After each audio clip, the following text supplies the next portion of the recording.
नमस्कार विद्यार्थी मित्रांनो, पुन्हा एकदा सर्वांचे स्वागत आहे मराठी सक्सेस की फॉर या यूट्यूब चॅनलवर। तर मित्रांनो, आजच्या व्हिडिओमध्ये आपण चालू घडामोडी 2024 अंतर्गत 4 मे 2024 या दिवसाचे काही महत्त्वाचे चालू घडामोडीचे प्रश्न हे सोडून घेणार आहोत। तर मित्रांनो, हे प्रश्न आपल्याला सर्व परीक्षांसाठी फार महत्त्वाचे असे ठरणार आहेत। व्हिडिओ पूर्ण बघा जेणेकरून आपल्याला व्हिडिओमध्ये फायदा होईल। तर मित्रांनो, चला व्हिडिओला सुरुवात करूया। तर मित्रांनो, या ठिकाणी पहिला प्रश्न आहे, रोबोट साथी हे कोणाद्वारे लॉन्च करण्यात आले आहे? तर मित्रांनो, महत्त्वाचा प्रश्न आहे। खाली आपल्याला 4 पर्याय हे दिलेले आहेत। तर मित्रांनो, याचं जे योग्य उत्तर राहील ते आहे पर्याय 2, भारतीय रेल्वे।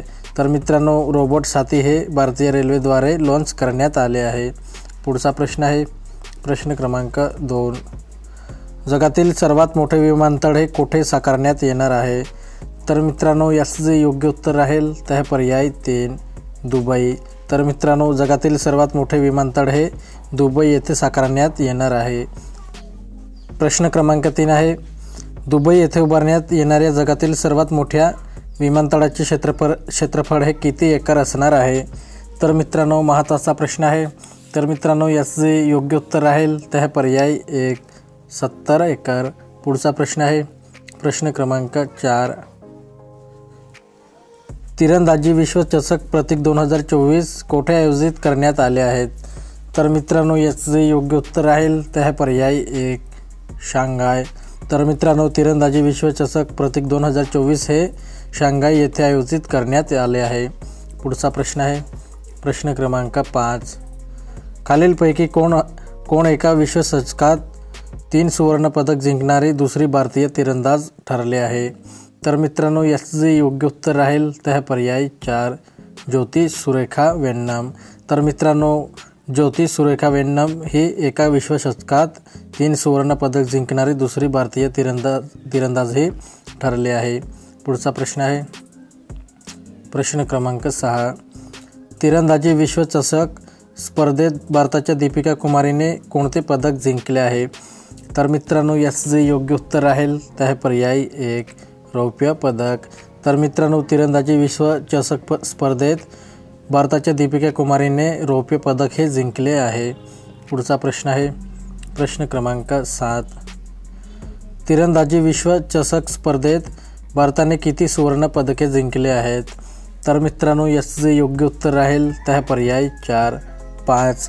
तर मित्रांनो, तिरंदाजी विश्वचषक स्पर्धेत भारताने 5 सुवर्ण पदके हे जिंकली आहेत। पुढचा प्रश्न आहे प्रश्न क्रमांक 8, IPL मध्ये 150 विजयी सामन्यात सहभागी असणारा कोण पहिला क्रिकेटपटू ठरला आहे?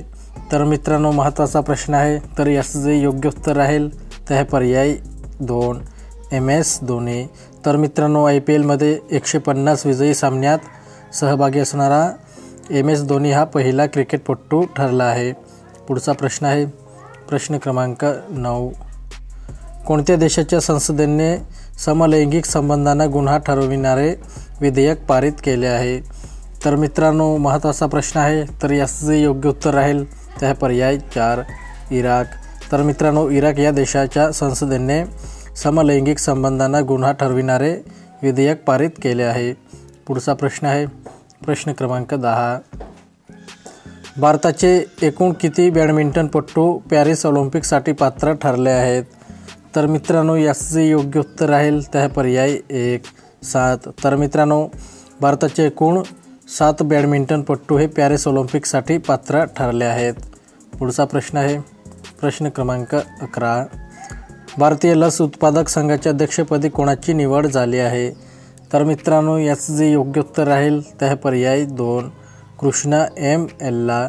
तर मित्रांनो, भारतीय लस उत्पादक संघाच्या अध्यक्षपदी हे कृष्णा M. एल्ला यांची निवड झाली आहे। प्रश्न क्रमांक 12 आहे, खनिज शिखर संमेलनाचे आयोजन हे कोठे करण्यात आले आहे?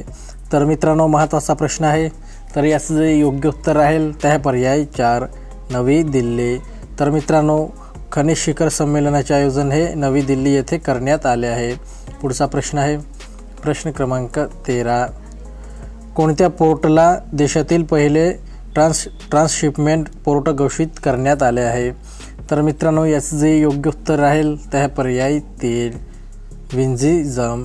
तर मित्रांनो, विंझिजम या पोर्टला देशातील पहिले ट्रान्सशिपमेंट पोर्ट घोषित करण्यात आले आहे? पुढचा प्रश्न आहे प्रश्न क्रमांक 14. दुबई येथे उभारण्यात येत असलेल्या जगातील सर्वात मोठ्या विमानतळाला कोणते नाव देण्यात येणार आहे? तर मित्रांनो महत्त्वाचा प्रश्न आहे. तर याचं जे योग्य उत्तर राहील ते आहे पर्याय 1 अल मखतूम. तर मित्रांनो दुबई येथे उभारण्यात येत असलेल्या जगातील सर्वात मोठ्या विमानतळाला आहे अल मखतूम हे नाव देण्यात येणार आहे. पुढचा प्रश्न आहे प्रश्न क्रमांक 15. ग्लोबल मीडिया अवॉर्ड 2024 कोणाला प्रदान करण्यात आला आहे? तर मित्रांनो याचं जे योग्य उत्तर राहील ते आहे पर्याय 3 AI अँकर सोना.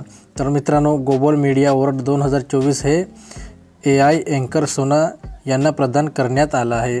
तर मित्रांनो आपला व्हिडिओ कंप्लीट झालेला आहे. व्हिडिओ आवडला असेल तर व्हिडिओला नक्की लाईक करा आणि असेच नवनवीन व्हिडिओ पाहण्यासाठी चॅनलला सुद्धा सबस्क्राईब करून घ्या.